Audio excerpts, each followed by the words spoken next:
Quartier des Deux Plateaux à Abidjan. Nathanaël, 23 ans, conseiller en assurance, scrute les différents rayons. Il est à la recherche de prix bas. Pour les enfants. Alors, je note tout ça. Avec son téléphone, il note la moindre promotion en vue de futurs achats. Ce que je cherche en ce moment, c'est des bons plans. Tant qu'on peut payer moins cher, pourquoi ne pas en profiter? Il s'attarde surtout sur les produits qui lui permettent de cumuler des points de fidélité sur sa carte en vue de récompenses ou de réductions. À chaque fois que je paye, ces points-là sont crédités sur mon compte fidélité. Sans point de fidélité, pas d'achat. Un style de vie pour payer moins cher, Ah, super! des astuces qu'il n'hésite pas à partager. Alors, une autre astuce pour pouvoir payer moins cher, surtout en ce qui concerne les packs d'eau, on va dire tout ce qui est liquide, il faudrait payer par pack. Du bon sens en magasin, mais aussi en ligne. Là encore, Nathanaël cherche des bons plans, à savoir des codes promotionnels, comme pour cette commande de livres qu'il est sur le point d'effectuer. Alors avec le code promo ELO21, j'ai droit à la gratuité des frais de port sur toute la boutique. Peu importe ce que je commande, pour un livre qui devrait coûter en moyenne 9 ou 10 000 francs. Donc il coûte aujourd'hui, avec le code promo que j'ai, il coûte environ 7 000. Il n'y a pas que les codes ou offres promotionnelles pour faire de bons plans. Marché de l'occasion pour des produits tels que des vêtements ou des meubles, achats groupés dans la grande distribution, de nouvelles façons de consommer se développent. Et pour encadrer la hausse des prix, un conseil national a même été créé. Ces équipes n'hésitent pas à aller sur le terrain pour vérifier les produits et les prix affichés par les commerçants. Car aujourd'hui, consommer mieux et moins cher est devenu un véritable enjeu en Côte d'Ivoire.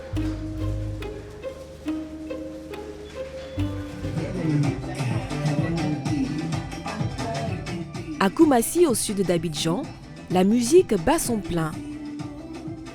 Nous ne sommes pas dans une discothèque, mais dans un showroom, pas comme les autres.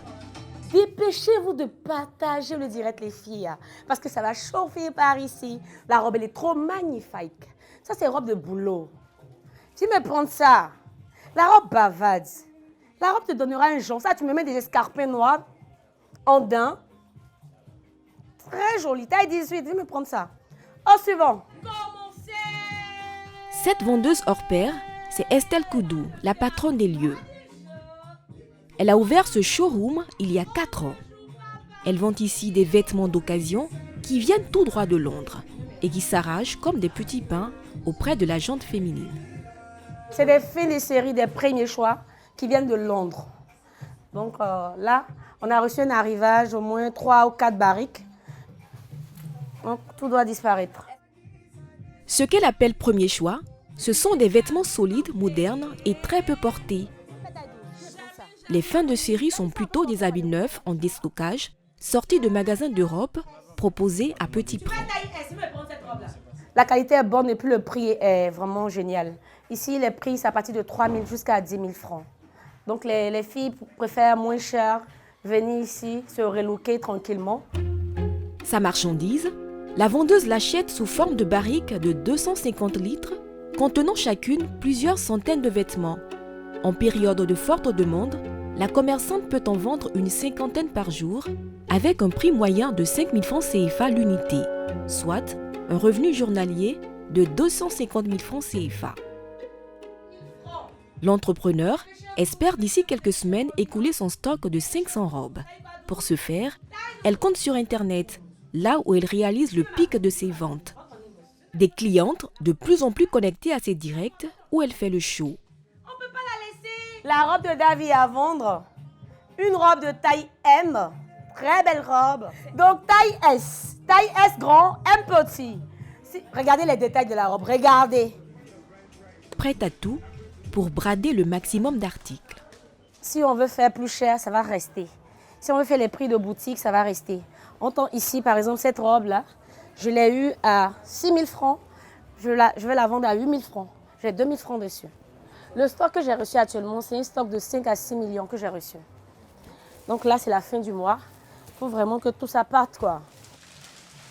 Ce jour-là, Estelle part elle-même livrer l'une de ses inconditionnelles.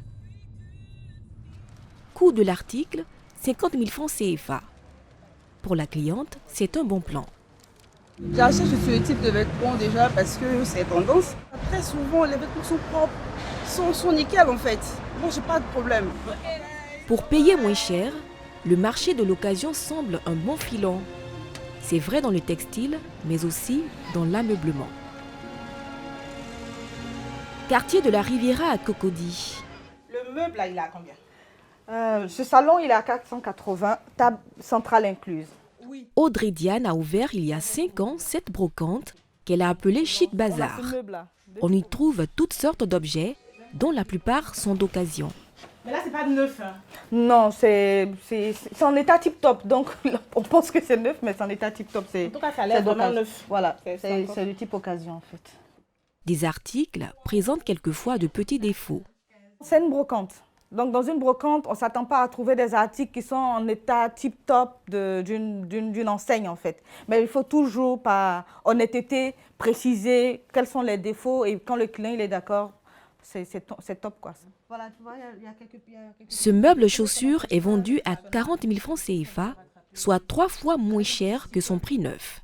Ce meuble vient d'un fournisseur, en fait. Ce que j'appelle fournisseur, c'est des particuliers qui soit sont en train de réaménager leur maison, soit en train de quitter la Côte d'Ivoire et puis qui me proposent des articles en vente. Et je sélectionne ceux qui sont véritablement en état top d'utilisation. Grâce à son réseau de fournisseurs constitué d'expats, de nationaux ou de professionnels en déstockage, Audrey ne paye presque rien. C'est du dépôt-vente. Le particulier lui confie sa marchandise en vue de sa mise en vente. Un service rémunéré par une commission allant de 15 à 20% du prix de vente. Autrefois réservé à une niche de personnes à revenus modestes, il existe aujourd'hui une vraie demande sur le marché ivoirien pour les articles d'occasion. Dans cette brocante, une dizaine de clients par jour, des consommateurs à la recherche de coups de cœur, comme cette cliente résidente aux États-Unis. Les éléphants, c'était vraiment l'objet idéal à avoir quand on est à l'extérieur de la Côte d'Ivoire.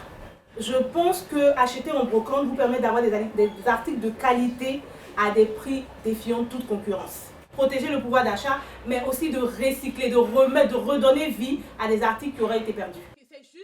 30 000 francs CFA, un prix attractif pour un tableau qui aurait coûté 90 000 francs CFA dans un magasin neuf.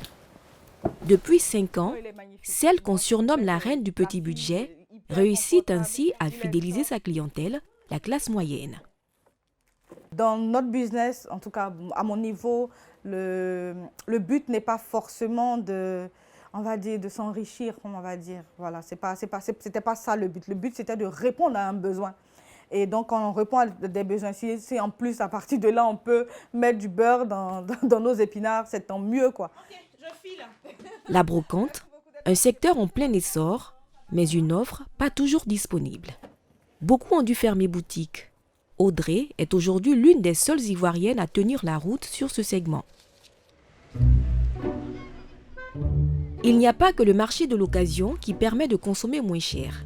Des astuces existent aussi sur les produits de première main, mais il faut savoir jouer collectif.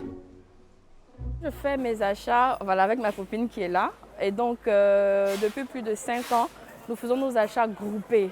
Voilà. Donc, comme vous pouvez le constater dans le chariot, on achète plusieurs choses ensemble et on se partage. Ces deux copines ont prévu un budget d'environ 50 000 francs CFA pour l'ensemble de leurs courses. Un montant suffisant pour faire de bonnes affaires. Par exemple, celui-là, nous avons eu à 2000 francs. Pourtant, dans des petites surfaces à l'unité, vous l'avez à 500 francs. Donc, du coup, on a un bénéfice de 500 francs sur un paquet. Et là, c'est vraiment une aubaine pour nous. Faire des achats groupés est devenu une routine, un choix stratégique pour ces deux femmes. Ah ouais.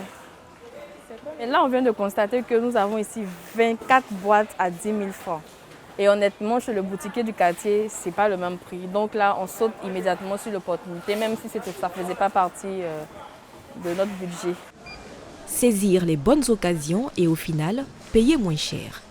Nous sommes venus avec 50 000 francs. Mais là, on va repartir avec la monnaie parce que nous sommes autour, avec tout ce que vous voyez là, autour de 38 000 par là. Donc c'est carrément bénéfique. Les achats groupés, Vraiment l'idée du siècle, vraiment.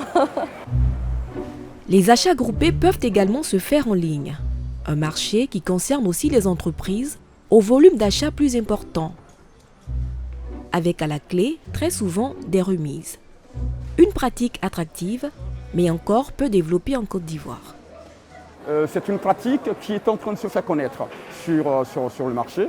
Il y a des personnes effectivement qui se connaissent et qui peuvent venir à deux, qu'on appelle généralement asso, pour dire simplement que c'est une association de personnes qui viennent ensemble pour pouvoir faire des achats, pour ne pas dépenser énormément.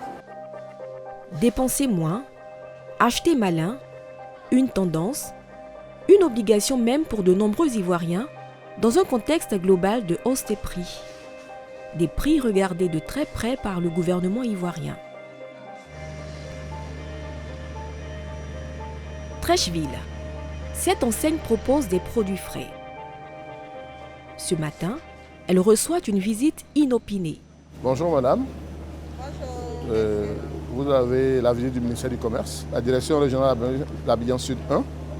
Je suis l'inspecteur Kouman, je suis accompagné de l'inspecteur Monsan. Nous sommes là ce matin dans le cadre d'un contrôle. Donc voici notre ordre de mission. Ces agents assermentés sont en mission. Leur rôle, lutter contre la vie chère, mais pas seulement. Nous sommes là pour constater l'affichage des prix. Et donc ce que nous appelons dans notre jargon la publicité des prix.